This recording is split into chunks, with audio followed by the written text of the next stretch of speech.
Hello, and welcome to Chapter 8.1. Our final chapter of this course is on systems of linear differential equations. And a system of ordinary differential equations, as we know, we have seen these before, and in fact, we solved some simple ones using Laplace transforms, like this one. And it is a system of two or more functions in a single common independent variable related with derivatives. And we verified way back in Chapter 1.1 that this is a solution. And in Chapter 7.6, we solved this system and were able to get it with an initial value problem. And in general, a system of first-order differential equations is a system like this, where we have different functions x1, x2 out to xn, and the derivative of x1 is some function of the single common independent variable t, and itself and the other functions, and likewise with the rest. And we can put it in normal form by gathering all the derivatives on the left-hand side, and then on the right-hand side of each equation, we just arrange the functions with their coefficients in the same order in which the equations are presented, and put any lone functions that are not coefficients of any of the functions that we want to solve for on the end. And we can express a system of linear first-order differential equations in matrix form, x prime equals ax plus f, in the following way. I think it would be better to illustrate on an actual system, and then the general case will make more sense. So consider this system. We can write this in the following way. Picking brackets on the left and right side, it looks like this. And we define the derivative of a matrix to be the derivative of its components. So yu all prime means y prime u prime, same thing. And on the right-hand side, we can write this as the sum of these two vectors. And for each of these, we can pull out the scalar, so it looks like that. And we recognize that the right-hand side is a matrix product. Specifically, it is 1, 3, 2, 4 times yu. From here to here, that's the definition of matrix multiplication. And if we call the vector yu just a capital X, this is x prime equals a x. And the general form of a matrix equation with first-order linear differential equations is x prime equals ax plus f. In this case, that f is 0. If we wanted, we could write a plus 0 there, and that would be our plus f. Here's an example where the f will not be 0. So this equation is equivalent to the following. We put brackets around both sides, and what we're going to do is write these pieces, which don't have any y's or u's in them, as a separate matrix that we're adding to it. This matrix is a matrix product. It is that. And this guy hangs out. And that is our x prime equals a x plus f. So any system of first-order linear differential equations can be written as a matrix equation in this way, as illustrated here. So that is all that this is saying in the totally general case. If you have n functions in a system of n first-order linear differential equations, then in general it looks like this. This is our x prime equals a x plus f. Now, a linear system is said to be homogeneous if that f is equal to 0. So for example, this guy is homogeneous. It was this equation. So we say that this is a homogeneous system of first-order linear differential equations. Whereas this guy is non-homogeneous, because that f is not 0. And that's all there is to the meaning of homogeneous versus non-homogeneous systems of first-order linear differential equations. And we care about this because it will turn out that homogeneous linear systems have many of the same theorems as homogeneous linear equations. Remember the old y equals yh plus yp? The same thing will apply.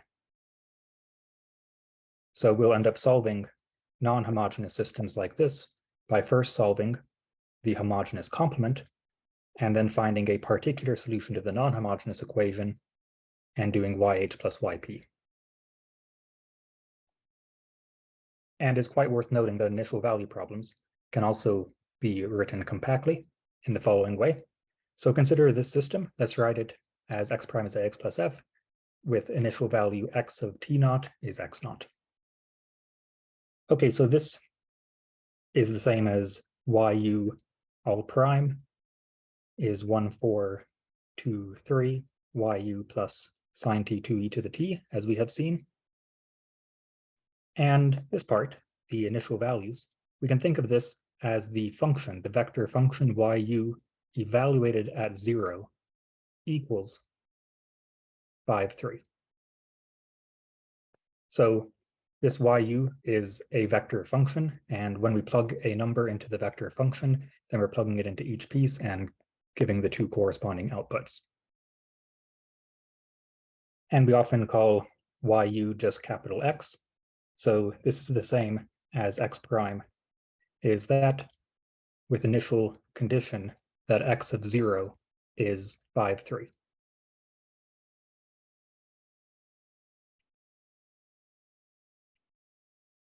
Now, what do solutions to these guys look like in vector form? Well, they'll be vector functions like this. So let's verify that both of these are solutions to this matrix equation, where A is 1, 4, 2, 3. Okay, so what we do is we plug in to x prime is ax. Let's plug in x1 and see if it works. Okay, so there's our x1 prime, and we want to see, is that equal to a times x? We're asking this question. And if it is a solution, then that means that it satisfies this differential system. Okay, let's compute. So the left-hand side, we're taking the derivative of these two components. Derivative of 2e to the negative t is negative 2e to the negative t, pulling down the minus sign. And similarly, derivative of negative e to the negative t, pulling down the minus sign, is positive e to the negative t. And we're asking, is that equal to this product? And remember that to find a product, then these two guys are the weights on the two columns. So sprinkling and adding, the first row would be that. 1 times 2e to the negative t plus 4 times negative e to the negative t. And then the second row is 2 times 2e to the negative t plus 3 times negative e to the negative t. And adding those on the right-hand side, we get an equality. So that confirms that this x1 is indeed a solution to this matrix equation. And likewise, if we plug in this x2, then it will also be a solution. Okay, so plugging in x2, there it is, for x. And we're asking, is that true? And again, derivative, that just means we take the derivative of each component.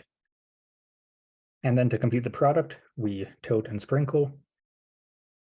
And we get, indeed, an equality. So that confirms that this second vector is indeed also a solution to the system. And what all of this comes down to is that matrix multiplication is linear. It's a linear transformation. So all of the theorems that we learned back in chapter 4 that came directly and only from properties of linear transformations also apply to matrix equations. So for example, we learned the superposition principle, that if x1 to xn are solutions to a homogeneous nth order linear differential equation, so is any linear combination of them. Well, the same thing applies for these because these are also linear transformations. So for example, we just verified that these two are solutions to this differential matrix equation, where A is that. Find another solution using superposition. Well, superposition says that we can take any linear combination of our x1 and x2 and get another solution. I should clarify that this is all if it's homogeneous, just as it was back in chapter 4. And this is a homogeneous system because there is no plus f, or more specifically, f is 0. So for example, this is another solution, just choosing two arbitrary C1 and C2.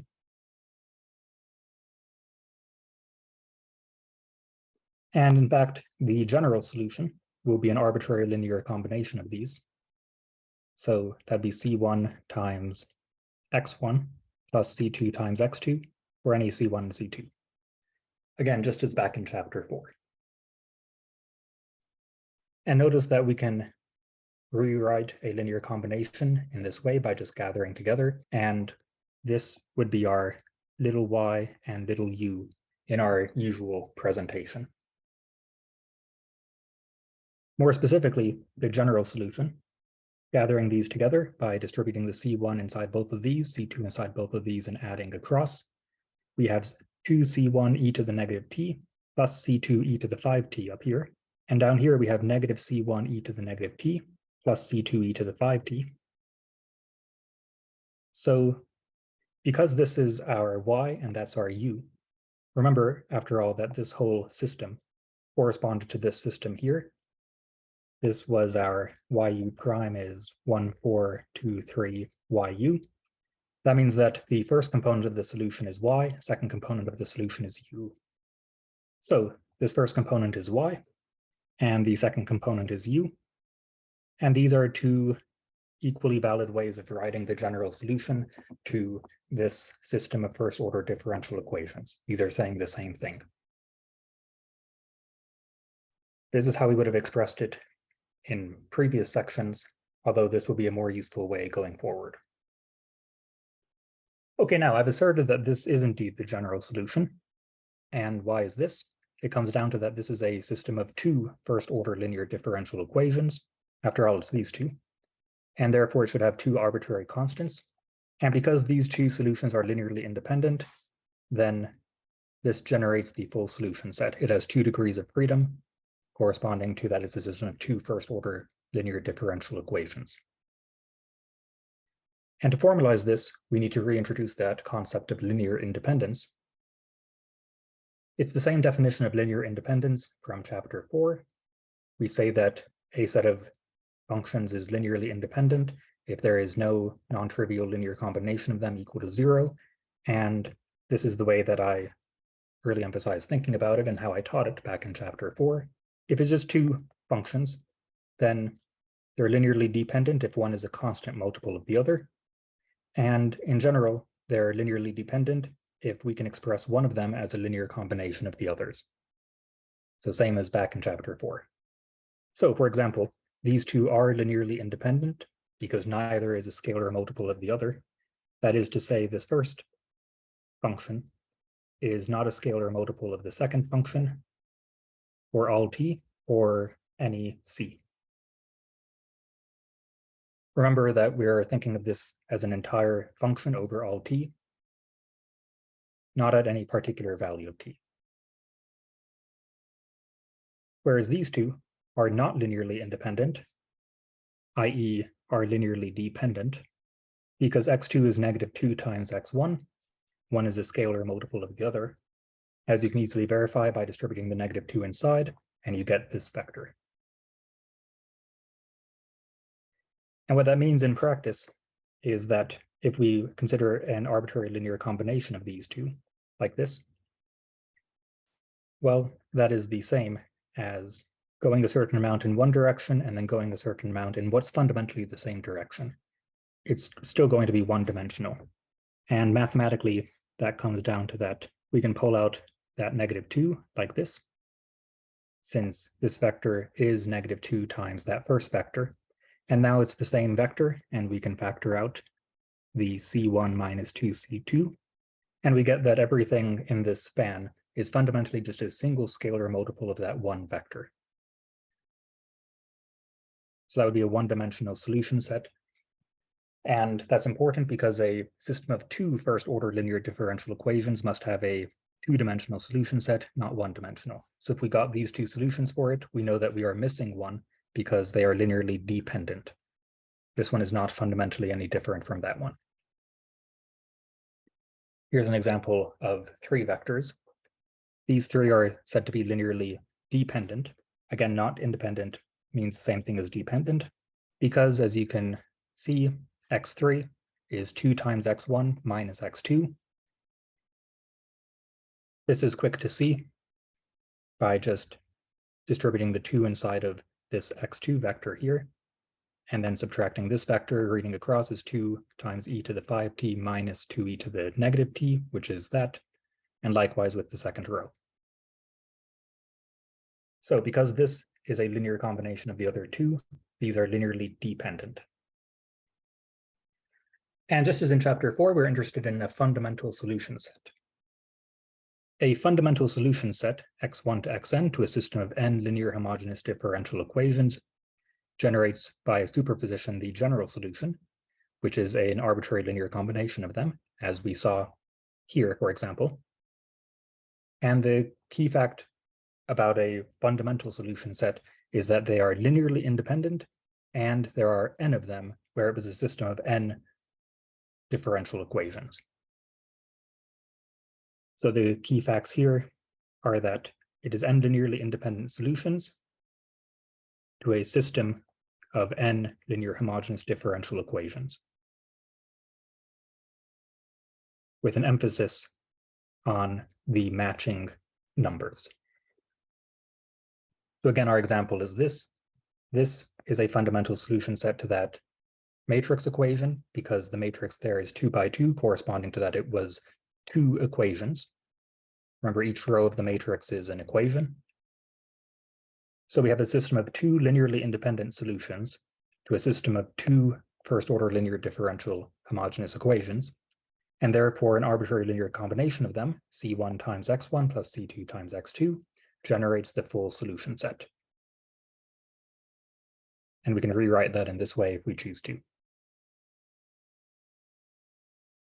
So that's the meaning of that and what a fundamental solution set is. All right, that's all there is to this short chapter 8.1, which is just introducing our notation and terminology for linear differential systems.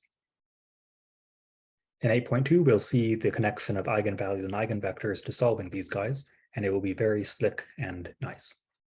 Have a great one.